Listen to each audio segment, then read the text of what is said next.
नमस्कार। Peptic time Madhya Pradesh समाचार पे आपका स्वागत है। मैं हूं अंकुर यादव।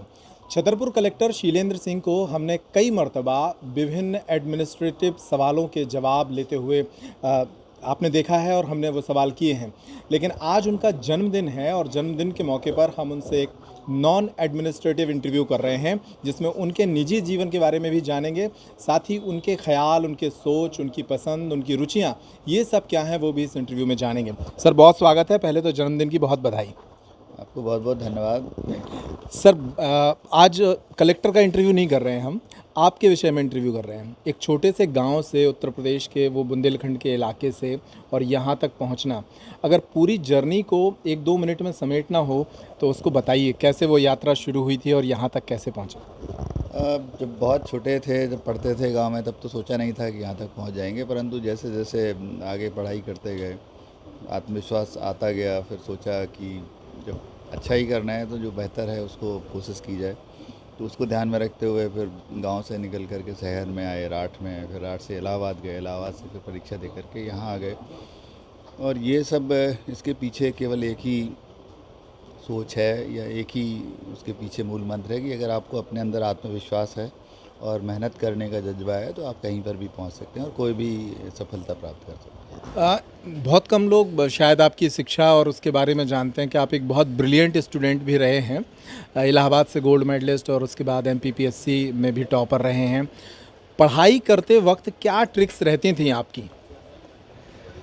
हैं। पढ़ाई में कुछ मैंने कहा ना कि पढ़ाई में अगर आपको अच्छे नंबर लाना है या किसी भी कॉम्पिटिटिव एग्ज़ाम में अच्छे नंबर लाना है तो उसके लिए कंसंट्रेशन और एक लगन के साथ मेहनत और अपने ऊपर आत्मविश्वास और भरोसा, ये दो ही चीज़ें हैं। इसके अलावा और कुछ नहीं है। आप अपने आप पे भरोसा रखें कि मैं कर सकता हूँ, और जो आपका काम है उस पे लगन से और मेहनत से काम करें तो निश्चित तौर पर। अच्छा सर, बहुत सारे लोग अपनी ज़िंदगी में डिस्प्लेसमेंट के ज़रिए पहुंच जाते हैं। वो सोचते नहीं है कि वहां जाना है, लेकिन पहुंच जाते हैं। आपने ये तय करके रखा था कि प्रशासनिक सेवाओं में ही जाना है, और अगर तय किया था तो किस एज में, कब किया था? निश्चित तौर पर मैंने ये बीएससी जब मैं कर रहा था तो उस समय मैंने तय कर लिया था, क्योंकि जब मैं पढ़ाई कर रहा था उस समय मैंने देखा कि आसपास में बहुत सारे लोग हैं जो इंजीनियरिंग करके, डॉक्टरेट करके उसके बाद यहाँ आ रहे हैं। तो जब मैं बीएससी कर रहा था तो मुझे लगा कि मैं पहले इंजीनियरिंग की तैयारी के हिसाब से मैं इलाहाबाद गया था, परंतु जब देखा कि जब इससे बेहतर हम काम कर सकते हैं, बेहतर जगह जा सकते हैं, तो वहाँ से फिर सोच लिया था कि नहीं, इंजीनियरिंग नहीं करेंगे, एडमिनिस्ट्रेटिव सर्विसेज में ही जाएंगे। तो फिर वहाँ से प्लान किया, तैयारी की, जो उसकी रिक्वायरमेंट थी। बहुत सारे कलर नज़र आते हैं आपकी लाइफ में, अगर एक दफ़ा में आदमी देखे तो समझ नहीं पाता। जैसे एक टैग अक्सर आप पे चिपकाया जाता है कि आप बहुत सख्त मिजाज हैं। हालांकि जो लोग क्लोज हैं या जो जानते हैं कि पब्लिक के साथ बहुत इमोशनली अटैच होते हैं आप, लेकिन वो सख्त मिजाजी वाले टैग को जब खुद के बारे में सुनते हैं तो क्या सोचते हैं? नहीं, देखिए, निर्णय लेने में तो आपको सख्त होना पड़ेगा। कई बार जो आपकी परिस्थितियाँ ऐसी होती हैं जहाँ आपको निर्णय लेना चाहिए। अगर निर्णय लेने में आप समय बर्बाद करेंगे, सही समय पर निर्णय नहीं लेंगे, तो कई बार अच्छी चीज़ें जो हो सकती हैं वो नहीं हो पाती हैं, और कई चीज़ें यहाँ पर हावी हो सकती हैं। तो मेरा हमेशा ये मानना रहा है कि जो भी आपके मन में है, जो भी आपकी सोच है, जो भी आपकी समझ है, उसके हिसाब से निर्णय लेना चाहिए। जल्दी निर्णय लेना चाहिए। जल्दी निर्णय लेने से फ़ायदा ये होता है कि उसमें संभावना सफलता की ज़्यादा है। अगर आप डिले करेंगे तो वो सामने वाला जो है, या जो परिस्थितियाँ आपके सामने हैं, हो सकता है वो आप पर हावी हो जाएं और आप थोड़ा-सा डिमोरलाइज़ हो जाएं।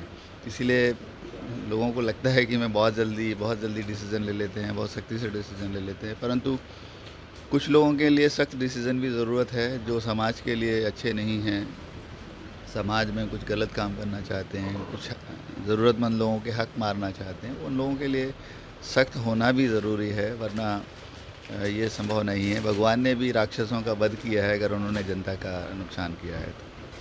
जिस तरह से आप काम करते हैं, मतलब सुबह से रात तक, और बहुत सारे छतरपुर में ही जो मेरा अनुभव है, बहुत सारे अधिकारी प्रशासनिक महकमे के इसलिए परेशान रहते हैं कि आप बहुत दौड़ाते हैं।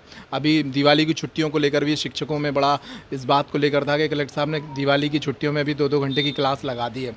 आप खुद के लिए जब वक्त निकालते हैं तो वो वक्त जो है किन रुचियों में लगाते हैं? देखिए, ये तो मेरे समझ से ज़िंदगी में जो लोग कहते हैं ना कि समय नहीं है और हम लोगों के पास अननेसेसरी काम है, अगर आप जो आपका रेगुलर टाइम है उसमें बेहतर उपयोग करें उसका, 10:30 से 5:30 अगर ऑफिस टाइम, उसमें पूरी मेहनत से लगन से काम करें तो हो सकता है आपको एक्स्ट्रा काम देने की ज़रूरत ही नहीं पड़े। परंतु जब आप वो काम करते नहीं हैं तो आप लोगों को फिर इस तरह के काम देने पड़ते हैं कि कई बार छुट्टियों में भी अनुरोध करना पड़ता है। परंतु वो अनुरोध केवल समाज की भलाई के लिए है। और हम सब जो पढ़ाई किए हैं, जो भी शिक्षा ग्रहण की है, सबकी जिम्मेदारी है कि समाज की भलाई के लिए जितना बन सके काम करना चाहिए। कई लोग घर में आकर के बैठे रहते हैं, टीवी पे सामने बैठ जाएंगे, चैनल 10 बार बदलते रहेंगे, या किसी चौपाल में बैठ जाएंगे, वहाँ राजनीतिक चर्चा करेंगे जिसका कोई मतलब नहीं होता है। उसमें समय बर्बाद करने से बेहतर है कि एक समाज के कंस्ट्रक्टिव एक्टिविटी में अगर आप अपना समय दे देते हैं तो समाज आगे बढ़ सकता है। ये सोच हमेशा रहती है। अधिकारियों से काम कराने के लिए ही सरकार ने मुझे इस पद पर रखा है, तो मैं उनसे शासकीय काम करने के लिए तो निश्चित तौर पे कहूँगा ही, कहता रहूँगा। क्वालिटी अपनी बना के रखें। छतरपुर ज़िले को बहुत तेज़ी से आगे बढ़ाया जा सकता है। यहाँ पे लोग अच्छे हैं, परंतु अगर आप सबको बेहतर तरीके से काम करेंगे तो ज़िला आगे बढ़ेगा और वो लोग भी गौरवान्वित होते हैं जो अच्छा काम करें। सर, प्रशासनिक सेवाओं में अक्सर देखा जाता है कि एक फ्रेम होता है निश्चित, और उस फ्रेम के भीतर ही अधिकारी रहते हैं आमतौर पे, उसके बाहर नहीं निकलते हैं। लेकिन आप काफ़ी इनोवेशन करते हैं, जैसे छतरपुर में कुछ इनोवेशन किया आपने, पूना अभियान चलाया। इस तरह के जो आइडियाज़ रहते हैं, जो गवर्नमेंट की योजनाओं के बाहर जाके काम करने वाले, वो कहाँ से लेते हैं? उनकी इंस्पिरेशन के लिए क्या करते हैं? अब देखिए, ऐसा नहीं है, सभी लोग करते हैं। हमारे जो पुलिस अधीक्षक हैं, इन्होंने एक संकल्प अभियान बुजुर्गों के लिए किया था। ऐसे सारे अधिकारी करते हैं, सभी की अपनी सोच होती है। मेरा भी ये मानना है कि आपको जो रेगुलर आपका दायित्व है उससे हट कर के अगर आपके अंदर कुछ आइडियाज़ हैं, आपके अंदर जो पुराना अनुभव है उसके साथ कुछ क्षेत्र के हिसाब से कुछ बेहतर कर सकते हैं, वहाँ की आवश्यकताओं के हिसाब से बेहतर कर सकते हैं। इनोवेशन हमेशा करने चाहिए। नई चीज़ें करने से दूसरे लोगों को भी प्रेरणा मिलती है और नए चीज़ें करने से जो यहाँ के लोग हैं, जहाँ आप काम कर रहे हैं, उनको तेज़ी से फ़ायदा मिलता है। जो आपने पूर्णा अभियान की बात की, तो हम लोगों ने इसको केवल ये देखा था कि जिला अस्पताल में बहुत मौतें होती हैं, तोड़फोड़ होती है, गर्भवती माताओं की, बच्चों की मौत हो जाती है, तो इसको कैसे बचाया जाए। तो उसको ध्यान में रखते हुए फिर ये विचार आया कि ये इसका रीज़न क्या है।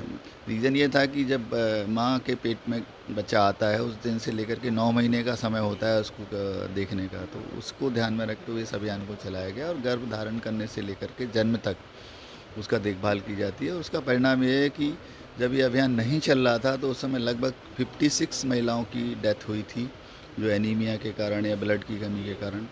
परंतु इस साल केवल और केवल 2 महिलाओं की डेथ हुई, उसमें भी वो पूर्णा कार्ड में रजिस्टर्ड नहीं थी। एक दिल्ली से लौट करके आई थी जो लोकोस नगर की रहने वाली हैं, और एक और है जो बक्सवाहा क्षेत्र की हैं, उनका एक्सीडेंट के कारण डेथ हुई है। तो केवल 2 जो प्रेग्नेंट लेडी की इस साल डेथ हुई है। तो इससे मैं कह सकता हूँ कि हमारे जो महिला बाल विकास स्वास्थ्य विभाग की टीम ने इसमें काफ़ी काम किया है और उसका परिणाम है कि इतनी मृत्यु कम से कम महिलाओं की बची हैं। दूसरा, जो समय पर गर्भवती माँ की जांच हो जा रही है, इलाज हो जा रहा है, तो जो बच्चे हैं वो भी स्वस्थ पैदा हो रहे हैं, तो आगे जा कर के उनकी ज़िंदगी बेहतर होगी। सर, आखिरी सवाल, एक बुंदेलखंडी होने के नाते आपको कैसा लगता है जब ये टैग सुनते हैं कि बुंदेलखंड पिछड़ा है, और आपको चूँकि मौका मिला है, तो क्या एक बदलाव देखना चाहते हैं, करना चाहते हैं इस क्षेत्र के लिए? क्या सोच है आपकी?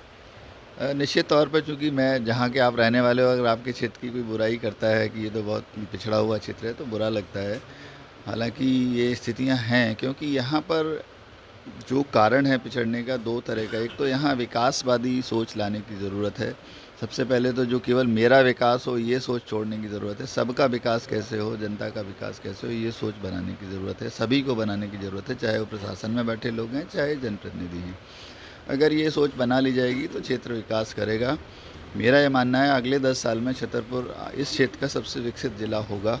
जिस तरह का ट्रेंड अभी शुरुआत लोगों ने की है, सोच बनी है, और इसी चीज़ को अगर कंटिन्यू सोच को करते रहेंगे तो आगे बढ़ेगा। मेरा आप सब इस आपके माध्यम से छतरपुर वासियों से अनुरोध है कि ज़िले के विकास के लिए सोचें।